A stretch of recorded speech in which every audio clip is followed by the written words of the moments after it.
Hello geometers, and welcome to the video on finding angles of regular polygons. Okay. So let's just look at a problem here, a regular polygon where each interior angle has a measure of 165 degrees. And the question here is this polygon possible? And one of the things that we're going to do to check if this is possible is to find the number of sides. Okay, so if the number of sides is a reasonable answer, then this polygon is possible. And if it is not, well, then it's impossible.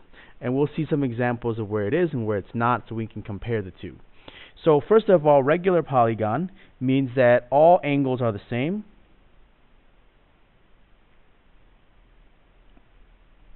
Okay. And in this particular case, they happen to be 165 degrees. Okay. So we're going to let n represent the number of angles and also the number of sides. However many sides there are, that's how many angles there are. And so one thing we know is that the interior sum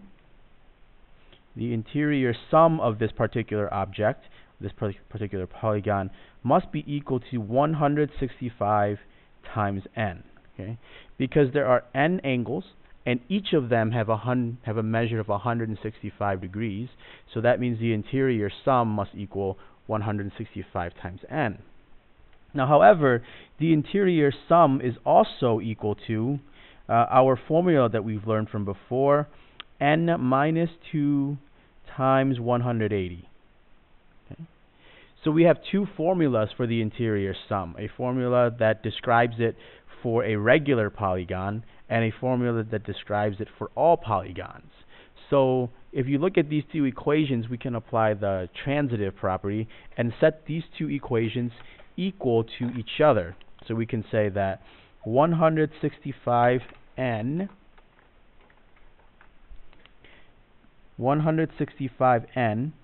must be equal to n minus 2 times 180. Then we can solve for n. So distribute the 180 on the right side, and we get 180n minus 360 is equal to 165n.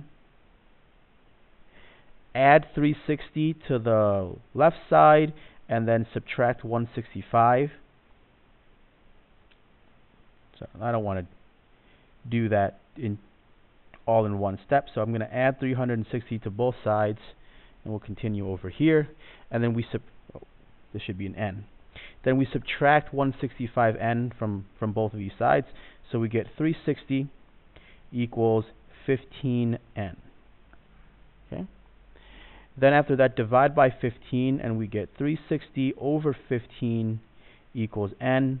And this 360 over 15 comes out to exactly 24.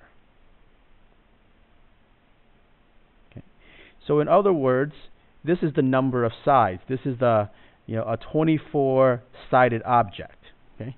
So in this case, it is possible to have a regular polygon where each interior angle has a measure of 165 degrees. We know that because the number of sides here is equal to 24. That's a whole number, and that's a good, reasonable answer. Okay.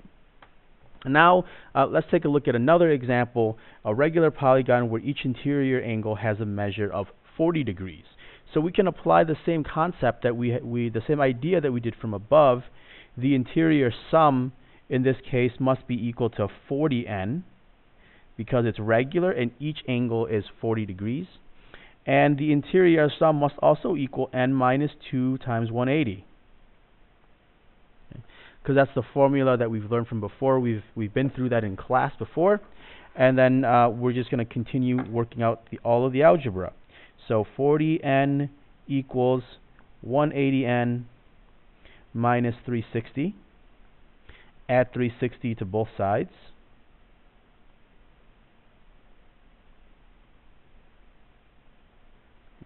Then subtract 40n from both sides. We get 360 equals 140n. Then divide by 140. So 360 over 140 equals n. Now, 360 over 14 is 18 over 7 is equal to n.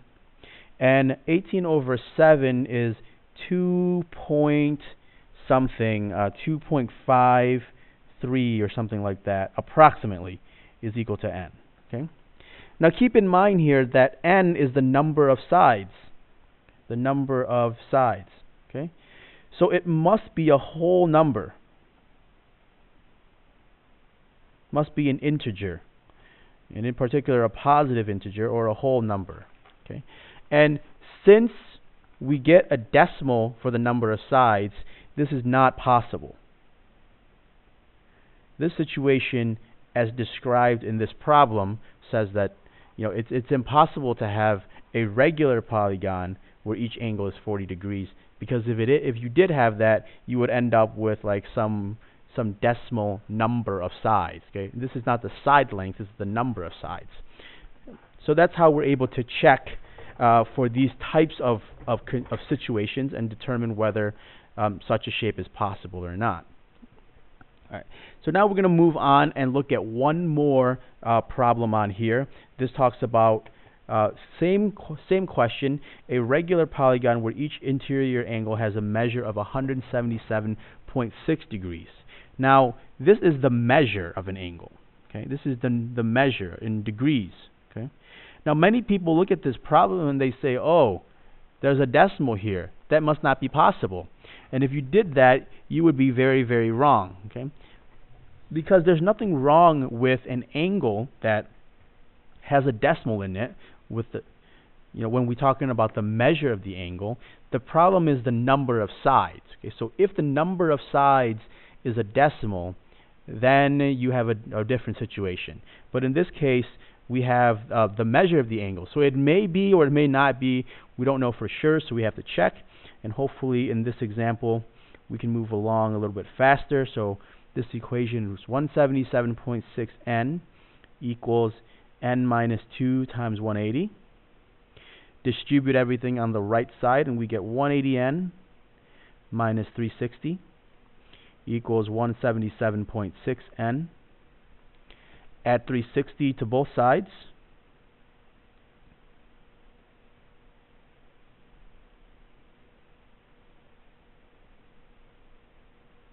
Okay.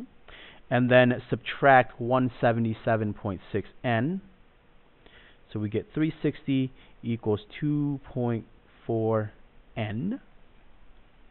Finally, 360 divided by 2.4 must be equal to n. And this comes out to be 150 equals n. Okay? So this situation is quite different because the angle measure has a decimal in it, but the number of sides actually turns out to be a nice whole number. Okay, so this is the number of sides. There's 150 sides, and yes, this shape is possible. Okay, totally possible to produce this type of shape or this type of polygons. So there you have it. 3 examples for you to think about when it comes to regular polygons and their angles and their angle measures. Be careful not to mix up the measure of the angle versus the number of the angles. And there's the way that we can check is again by using the transitive property, finding 2 different ways to represent the interior sum, and then sort of putting them together into one equation. As always, keep working hard. Ask your teacher if you need help. Thank you for watching, and have a wonderful day.